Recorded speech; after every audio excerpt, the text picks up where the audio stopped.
салом дӯстон, агар шумо аз рехтани мӯи сар азият мекашед ё ин ки ришатонро ғафз кардан мехоҳед, дар бадани шумо сафедшавии пӯст ба назар мерасад, ё ин ки худро фарбе ё хароб кардан мехоҳед ва аз бӯи бадан халос шудан мехоҳед, пас ба шумо гиёҳҳои табиӣ аз софсавдо кӯмак мекунад. Доставка ба Москва ва шаҳрҳои дигари Русия. Рақамҳо дар зери навор ва рӯи экран. Аз номи канали мо гап занед, ба шумо ҳатман тахфиф карда мешавад. салом тамошобинони муҳтарам, шумо қарор доред дар канали Тоқи ТВ. Ин бошад барномаи хабарҳои ҳафта ва бо шумо манам Алишер рафте. Чоршанбеев аз мағлуб шуданаш розӣ нест. ду ҷавонмарди тоҷик дар шаҳри Москва мисли қаҳрамон рафтор карданд. Муҳаммад Наимов ҳоло ба UFC нарафтааст.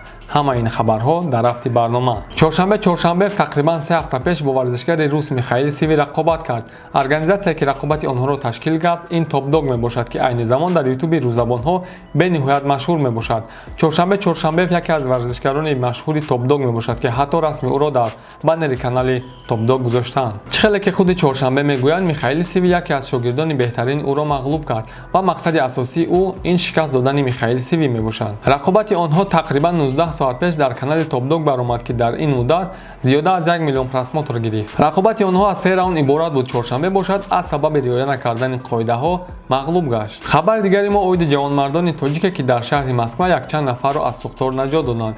26 августи соли равон дар Федератсияи Русия дар шаҳри Москва дар яке аз хонаҳои истиқоматӣ сӯхтор ба амал омад. Масоҳати сӯхтор 55 квадратро ташкил медиҳад. Аз сӯхтор 16 нафар наҷот ёфтанд. Чӣ тавре ки шоҳидони воқеа гуфтанд, Фирдавс ва Далер аввал як зане ки аз оташ осеб ёфта буд наҷот доданд.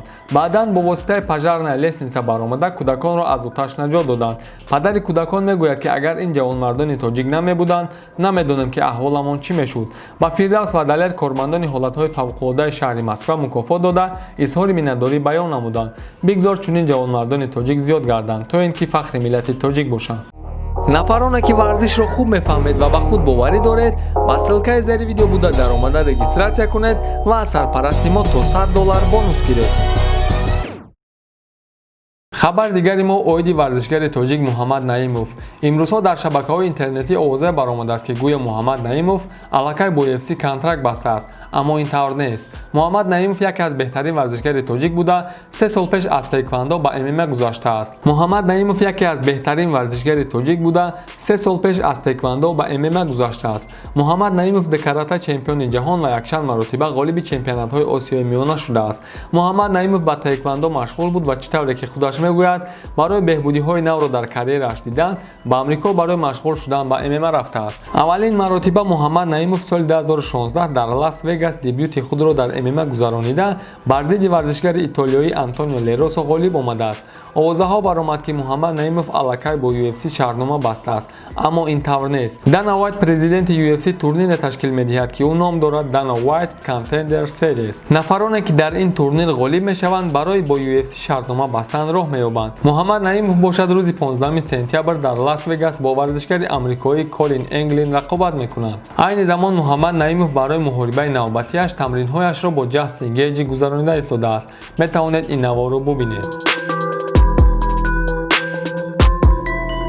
умедворем ва орзу мекунем ки Муҳаммад Наимов дар ин рақобат ғолиб ояд ва якумин варзишгари тоҷике шавад ки дар UFC бо парчами ҷумҳурии Тоҷикистон баромад мекунад ва парчамбардори ватан шавад. ин буданд якчанд хабарҳои ҳафтаи сипаришшуда. Ба ҳамаи шумо хонаводӣ ва тансиҳатӣ орзумандем. Лайк монда ба канали мо обуна шавед. хайр дӯстон, худованд нигаҳбони ҳар яктаи шумо. нафароне ки аз конкурси мо билет харидорӣ карданд, ба диққати ҳамаи шумо расонида мешавад ки нафаре ки аз ҳама зиёд билет харидорӣ мекунад, як Nexi соли 2006 бо танировка туҳфа карда мешавад ва нафаре ки дуюм шуда аз ҳама билети зиёд харидорӣ мекунад, соҳиби Redmi Note 9 мешавад. дар конкурси мо 3 мошин ва 16 телефон мебошад. нархи билет ҳамагӣ 500 рубл. рақамҳои Сбербанки мо дар рӯи экран. чеки худро ба WhatsApp мо равон кунед.